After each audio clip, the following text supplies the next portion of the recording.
Guys, welcome to Study Tuber. तो last day हम लोग पढ़ पा रहे थे series combination and parallel combination में how to find the total resistance between the conductor. मतलब कि सीरीज कॉम्बिनेशन में दो चार रेसिस्टेंस जोड़ो तो कैसे हम लोग कनेक्ट कर पाए, कैसे टोटल फाइंड करेंगे। पैरेलल में अगर आप रेसिस्टर को जोड़ते हो तो टोटल इफेक्टिव रेसिस्टेंस हम लोग कैसे फाइंड करते हैं, ये सारा का सारा डेरिवेशन हम लोगों ने लास्ट वीडियो में देखा था। लेकिन आज का हमें देखना है कि मान लो किसी भी सर्किट में इलेक्ट्रिक करंट फ्लो होता है। अगर इलेक्ट्रिक करंट फ्लो होता है देन व्हाट विल हैपन। जैसे कि आप सभी जानते हो, आप सभी क्या जानते हो कि मान लो कि घर में इलेक्ट्रिक बल्ब है, आप जो देख पा रहे हो बल्ब है, रोशनी है ना भाई, बल्ब है। तो क्या होता है कि करंट फ्लो करता है, और करंट जब फ्लो करता है तो क्या होता है, करंट जितना देर तक फ्लो करता है पता यह चलता है कि उतना ज्यादा वो बल्ब क्या होता है, ग्लो करता है, हीट करता है। हीट होता है ना। तो कब हीट कब हुआ, जब करंट उसमें फ्लो किया। तो आपने इलेक्ट्रिक बल्ब देखा है जो 100 वाट वाला बल्ब होता है, उसमें क्या होता है, उसके अंदर देखना ग्लो क्यों करता है। ग्लो इसलिए करता है कि उसके अंदर क्या होता है, फिलामेंट होता है। और वो फिलामेंट किसका बना होता है, वो फिलामेंट टंगस्टन का बना होता है। अब उसमें क्या होता है कि जितना ज्यादा आपकी हीट इलेक्ट्रिक करंट पास होगा, जितना तेजी से करंट पास होगा, पता यह चलेगा कि वो उतना ज्यादा हीट होगा, और जितना ज्यादा हीट होगा उतना ज्यादा वो क्या करेगा, ग्लो करेगा। और मैं आपको बता दूं, वो टंगस्टन जो होता है that is the made up of क्या, वो आप कह सकते हो उसका ये टंगस्टन जो होता है दरअसल एलवाई का बना होता है, और साथ ही उसका मेल्टिंग पॉइंट हाई होता है। आप जरा सोच सकते हो ना कि जितना ज्यादा करंट फ्लो करेगा उसका वो जल्दी मेल्ट नहीं करता है। अगर वो मेल्ट कर गया तो समझ लो आपका बल्ब ग्लो नहीं करेगा। मतलब उसको एप्रोप्रिएट अमाउंट में अगर करंट फ्लो कर रहा है तो वो उसका जो फ्लक्स होता है वो हीट होता है। हीट करने के बाद क्या होता है, ग्लो करता है। और मैं आपको बता दूं उस बल्ब के अंदर क्या क्या खासियत है। मैंने तो अभी आपको बताया कि उसके अंदर फिलामेंट होता है, and filament is made up of what, tungsten, and tungsten having high melting point. ये सारा का सारा क्यों हो रहा है, इलेक्ट्रिक करंट के कारण है। इलेक्ट्रिक करंट फ्लो होता है तो क्या होता है, हीट होता है। तो इस हीट होने, इलेक्ट्रिक करंट होने के कारण जो मेरे को इफेक्ट नजर आया that is known as heating effect of electric current. और भी बहुत सारे एग्जांपल है, लेकिन उससे पहले मैं आपको बताना चाहूंगा इलेक्ट्रिक बल्ब में आप देखोगे उसमें नॉर्मल एयर नहीं होता है। Normal air in the sense की ऑक्सीजन O2। क्यों, क्योंकि नॉर्मल एयर जब उसके अंदर होगा तो पता यह चलेगा कि वो टंगस्टन जो होता है इससे रिएक्ट कर लेगा। टंगस्टन किससे, एयर से रिएक्ट कर लेगा। और जब टंगस्टन एयर से रिएक्ट कर लेगा तो पता यह चलेगा कि वो एक अनदर कंपाउंड फॉर्म करेगा। टंगस्टन जब एयर से रिएक्ट करेगा तो एक नया कंपाउंड फॉर्म करेगा, और जब नया कंपाउंड फॉर्म करेगा तो पता यह चलेगा कि हमारा वह बल्ब रहा ही नहीं। दैट्स व्हाई उस बल्ब के अंदर, यानी उस इलेक्ट्रिक बल्ब के अंदर क्या होता है कि एक इनर्ट गैस यूज करता है, जिसको हम लोग कहते हैं, याद रखना, उसमें गैस जो भरा रहता है nitrogen and argon. These are inert gas. These are inert gas. और ये inert gas क्या मतलब होता है, उसका कोई रिएक्टिविटी नहीं है। तो ये गैस या हमेशा याद रखना कि बल्ब में नाइट्रोजन और आर्गन गैस भरा रहता है, और उसके अंदर फिलामेंट होता है। फिलामेंट किस चीज का बना होता है, टंगस्टन का बना होता है। इज इट क्लियर ना। ये सारा का सारा कब हुआ, जब इलेक्ट्रिक करंट पास हुआ। इलेक्ट्रिक करंट पास हुआ तो क्या हुआ, हीट हुआ, और इसी को तो कहते हैं heating effect of electric current. Is it clear everyone? Another example ले लेते हैं। हम लोग क्या होता है, कहीं पार्टी शार्टी में जाते हैं तो सबसे पहले क्या होता है, कपड़ा को आयरन करते हैं। बिल्कुल अपने कपड़े पर ना क्रेज वगैरह होना चाहिए, बिल्कुल है ना, तब तो स्मार्ट दिखोगे यार। शादी पार्टी में जा रहे हो तो वहां पे आप क्या करते हो, जब कपड़े को आयरन करते हो तो आयरन जब हम लोग इलेक्ट्रिक प्लग में लगाते हैं, जैसे स्विच ऑन करते हैं, तो पता यह चलता होगा क्या, आपने गौर फरमाया होगा कि वो जैसे ही स्विच ऑन किया जाता है उसमें इलेक्ट्रिक करंट दौड़ने लगता है, और इलेक्ट्रिक करंट दौड़ता है तो पता ही नहीं चलता है, कुछ सेकेंड या कुछ मिनट्स के बाद वो इतना ज्यादा हीट हो जाता है, इतना ज्यादा हीट हो जाता है जिसका जरा आप अंदाजा नहीं लगा सकते हो। तभी तो कपड़ा आयरन होता है। लेकिन यही हुआ कि पड़ोस वाले रूम से आवाज आई, कहाँ हो, आ जाओ इधर, तो पता यह चलेगा कि आप पड़ोस वाले रूम में गए और वो इलेक्ट्रिक आयरन आपके शर्ट या कपड़े पर गिर गया, इन द सेंस कैसे खड़ा था, ऐसा अगर गिर गया तो पता यह चला कि आपका शर्ट के साथ साथ वो बिस्तर पे जो भी कपड़े हैं वो भी आयरन हो जाएगा। इन द सेंस हुआ कि वह जल जाएगा। जलना मीन्स व्हाट? इलेक्ट्रिक करंट तेज ज्यादा देर तक फ्लो किया, और ज्यादा देर तक फ्लो किया इसका मतलब है क्या कि उसके अंदर हीटिंग इफेक्ट जो हुआ इतना ज्यादा हुआ कि वो, समझ पा रहे हो? और तो ये इसको कहते हैं heating effect of electric current. कब हुआ? जब इलेक्ट्रिक करंट। और भी बहुत सारे एग्जांपल है। हाँ, एक और बात मैं आपको बताना चाहूंगा, उस इलेक्ट्रिक आयरन में जो वायर होता है वो दरअसल हमेशा याद रखोगे that is made up of nichrome wire. वो नाइक्रोम का बना होता है, और nichrome having high resistivity and high melting point. उसका रेसिस्टिविटी बहुत ज्यादा होता है। एग्जाम में पूछा भी जाता है अक्सर कि आयरन में जो वायर होता है वह किस चीज का बनाता है और उसकी क्या खासियत है, तो वह किसका बना होता है? नाइक्रोम वायर का बना होता है। और वो नाइक्रोम वायर का रेसिस्टिविटी हाई होता है। और भी बहुत सारा एग्जांपल है, आपको बता दूं हीटिंग इफेक्ट का। आप टीवी देख रहे हो, टीवी देख रहे हैं ना? चलिए, टीवी में क्या होता है कि टीवी में इलेक्ट्रिक करंट जाता है, और इलेक्ट्रिक करंट जाता है उसके बाद ही वो होता है टीवी ग्लो करता है। ग्लो इन द सेंस कि चलता है, रन करता है। और आपने कभी देखा, ये भी देखा है कि टीवी से पहले उसमें एक इलेक्ट्रिक फ्यूज होता है। इलेक्ट्रिक फ्यूज आपने देखा होगा, बहुत छोटा सा फ्यूज होता है। वो इलेक्ट्रिक फ्यूज टीवी में भी नहीं, बहुत सारा ये बोर्ड वगैरह में देखोगे एक छोटा सा होता है, इतना बड़ा, ठीक है ना? उसमें एक वायर तो लपेटा हुआ होता है, या दो वायर, ऐसा कुछ यूं, है ना? ऐसा वायर लपेटा हुआ होता है, मतलब कुछ इस प्रकार होता है। ये इलेक्ट्रिक फ्यूज का सिंबल है। तो इस तरीके का बना होता है electric fuse.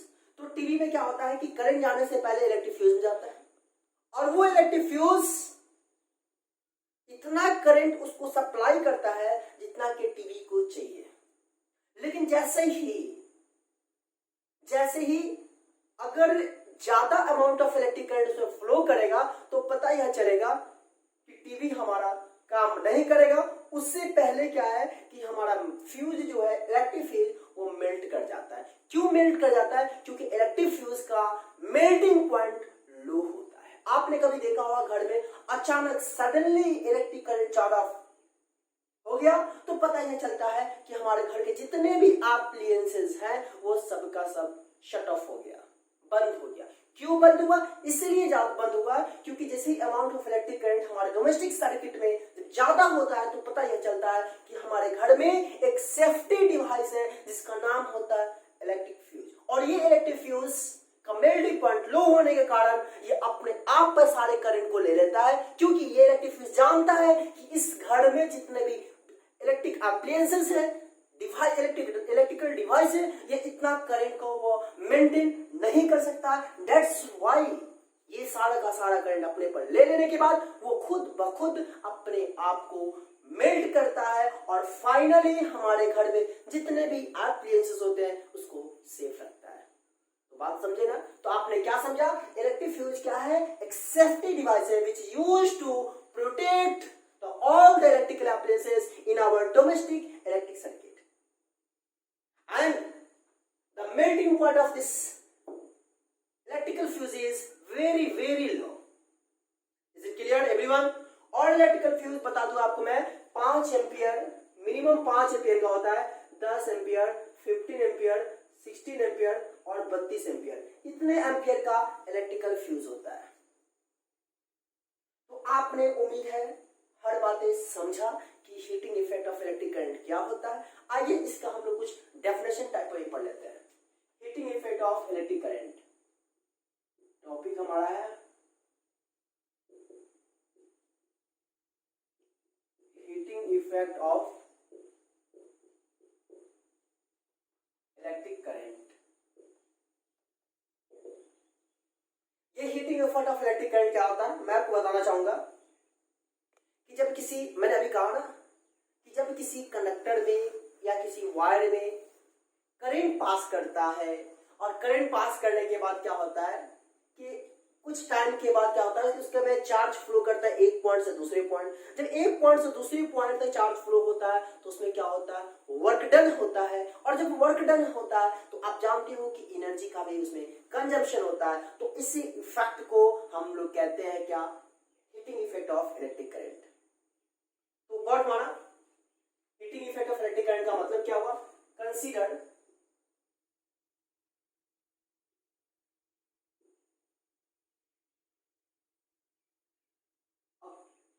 current I, current I is flowing through a conductor, through a wire कर दो, through a wire, then after some time T, that electrical wire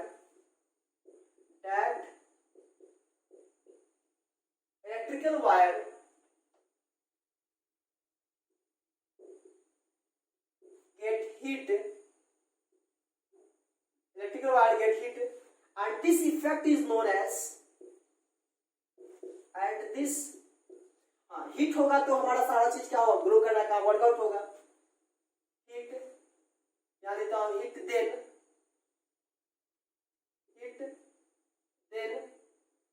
the electrical appliances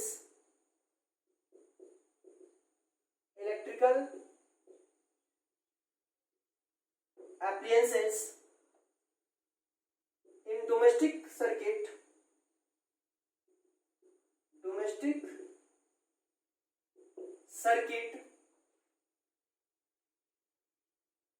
start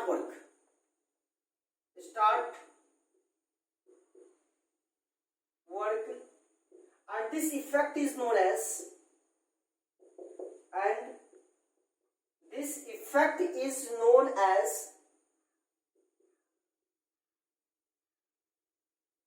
heating effect of electric current. Heating effect of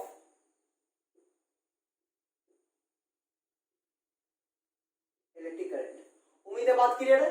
ये heating effect of electric current क्या होता है। और एक और बात मैं बताना चाहूँ, थोड़ा सा मैं भूल गया था, ये इलेक्ट्रिकल फ्यूज के बारे में। ये इलेक्ट्रिकल फ्यूज हमारे सर्किट में सीरीज कॉम्बिनेशन में कनेक्ट होता है। इसमें सीरीज कॉम्बिनेशन में याद रखिएगा, मिनिमम जो होता है ये इलेक्ट्रिक फ्यूज का एम्पियर होता है 5 एम्पियर का, हमेशा इस बात को याद रखिएगा। तो मैंने यहाँ पे आपको बताया heating effect of electric current के बारे में कि क्या होता है जब करंट फ्लो करता है और कुछ देर के बाद वो हीट हो जाता है। हीट होने के बाद क्या होता है, हमारा वो एप्लायंसेस वर्कआउट होता है। और तो इसी इफेक्ट को, उससे जो इफेक्ट मेरे को देखने को मिलता है उसको कहते हैं heating effect of electric current. Is it clear है। चलिए मान लो एक वायर है, मान लो ये वायर है, इस वायर में कोई चार्ज है Q, इस पॉइंट से इस पॉइंट तक T टाइम के बाद फ्लो करता है। जब फ्लो करेगा तो आप जानते हो उसमें क्या होगा, वर्क डन होगा। वर्क डन होगा ना कि नहीं होगा, वर्क डन होगा ना भाई, वर्क डन होगा कि नहीं होगा, बेशक होगा, है ना। इसी के बारे में हम कुछ पढ़ लेते हैं। Let a charge Q is flowing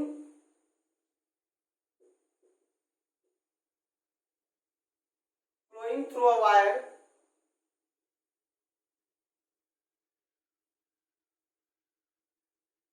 from one point to another point, one point to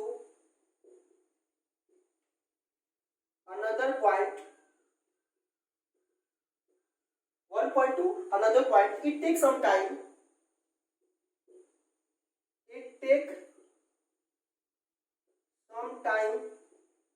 T, then work is done,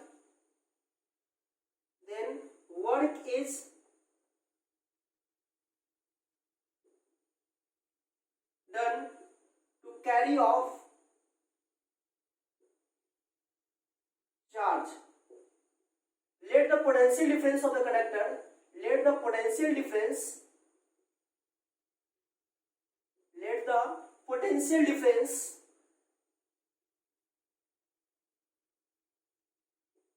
of wire is V।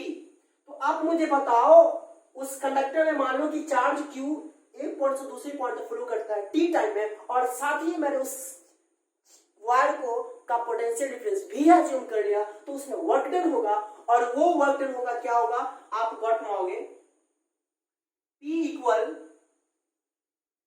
Power, यानी पावर होगा ना उसका कुछ, तो P इक्वल क्या होगा V इंटू आई, याद है क्या, P इक्वल V इंटू आई। अब मैं इसको क्या लिख सकता हूं, P इक्वल V इंटू, और I क्या होगा आपका, I होगा Q बाई T। तो पावर क्या होगा, पावर इक्वल V इंटू आई भी होगा, और साथ ही पावर इक्वल क्या होगा V into, sorry power equal, हाँ पावर इक्वल क्या होगा V into Q by T भी होगा। ये सारा का सारा क्या होगा, इसमें पावर होगा, किसमें, जब वायर में करंट फ्लो करेगा और चार्ज पार्टिकल्स हो, तो इस तरीके से हमारा इतना, क्योंकि चार्ज फ्लो करेगा तो जाहिर सी बात है कि इलेक्ट्रिक करंट होगा, ठीक है। और भी इसमें बहुत सारा फॉर्मूला इसमें डिराइव होता है, आप जरा गौर घुमाओगे, मैं P इक्वल वी आई मैं यहां पर लिखा हूं, तो क्या आप गौर घुमाओ, P इक्वल आपका यहाँ पे वी आई है, तो मैं I को V बाई आर अगर लिखता हूं तो क्या होगा, V इंटू आई को V बाई आर लिखेंगे ओम्स लॉ के अकॉर्डिंग, तो P इक्वल क्या होगा finally V square by R, याद रखना P equal V square by R. और फिर आप जब गौर घुमाओगे, अगर मैं P इक्वल वी आई यहां पर देख पा रहे हो, इसमें अगर हम वोल्टेज को लिखते हैं आई आर इंटू आई, तो पता यह चलेगा P equal I square R, आपका ये एक फॉर्मूला हुआ। तो हमेशा याद रखिएगा P equal V I, P equal V into Q by T, and P equal V square by R, P equal I square, ये सारा पावर का फॉर्मूला हुआ। उम्मीद है बात क्लियर है। एक और बात जानिएगा, मैंने अभी कहा ना कि चार्ज एक पॉइंट से दूसरे पॉइंट तक जाएगा तो उसमें एनर्जी होगा, तो एनर्जी का जो एक एक्सप्रेशन हो जाएगा E equal P into T, बचपन में पढ़े थे आप, प्रैक्टिकल एनर्जी जो होता है पावर इंटू टाइम होता है। अब जरा गौर घुमा मेरे को, यहाँ पे E इक्वल क्या लिख सकते हैं, P equal V I into T, यानी इलेक्ट्रिकल एनर्जी जो हो गया वी आई टी, और यहाँ पे इलेक्ट्रिकल एनर्जी किसमें हुआ, हीट एनर्जी में कन्वर्ट होगा, इसलिए E को हम यहाँ पे H लिख सकते हैं, तो H इक्वल क्या आया वी आई टी। ये फॉर्मूला भी बहुत ही कारगर है, इंपॉर्टेंट है, और ये भी तो इंपॉर्टेंट है। तो मैंने बताया यहाँ पे heating effect of electric current से रिलेटेड बातें, कि इसमें क्या क्या होगा जब किसी वायर से करंट फ्लो करेगा, वक्त लगेगा कुछ देर, तो कुछ देर के बाद वो हीट होगा, हीट होने के बाद हमें क्या क्या इफेक्ट देखने को नजर आएगा जो आपके सामने हाजिर है। ये हीट जो आप देख पा रहे हो, दरअसल हीट को हम लोग रिप्रेजेंट करेंगे, मेजर करेंगे जूल्स में, और ये जब हीट हुआ तब पता यह चला कि एक बहुत बड़े साइंटिस्ट आए, इसको हम लोग कहते हैं क्या, इसी को कहते हैं joules law of heating effect, joules law of heating effect, joules law of heating effect,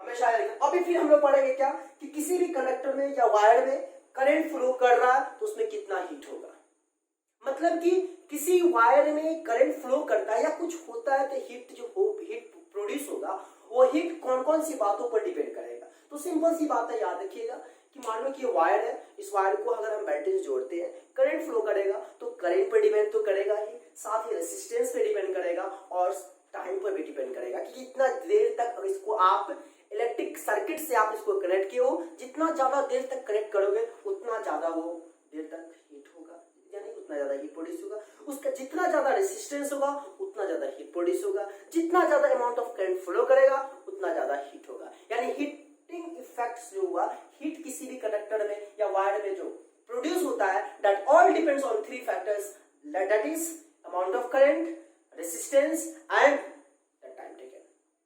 तो देखते हैं, तो यहाँ पे मैंने आपको बताया जूल्स ऑफ हीटिंग इफेक्ट, उम्मीद है बातें क्लियर है। तो अब हम लोग नेक्स्ट वीडियो में पढ़ेंगे क्या, कि वही जो अभी मैंने कहा कि हीट किन किन बातों पर डिपेंड करता है, fitting joules law, fitting effect में क्या क्या फॉर्मूला आता है, ये सारा का सारा डिटेल में हम लोग नेक्स्ट वीडियो पढ़ेंगे। तो उम्मीद है आपको हर बातें क्लियर हुआ। अगर क्लियर हुआ तो दोस्तों के बीच वीडियो को शेयर करिए, व्हाट्सएप, फेसबुक और जितने भी तमाम दोस्त हैं सबको शेयर करें ताकि उनको भी फायदा हो सके। और चैनल पर नए हैं तो सब्सक्राइब कर बेल आइकन को प्रेस करिए। तो thank you for watching this video.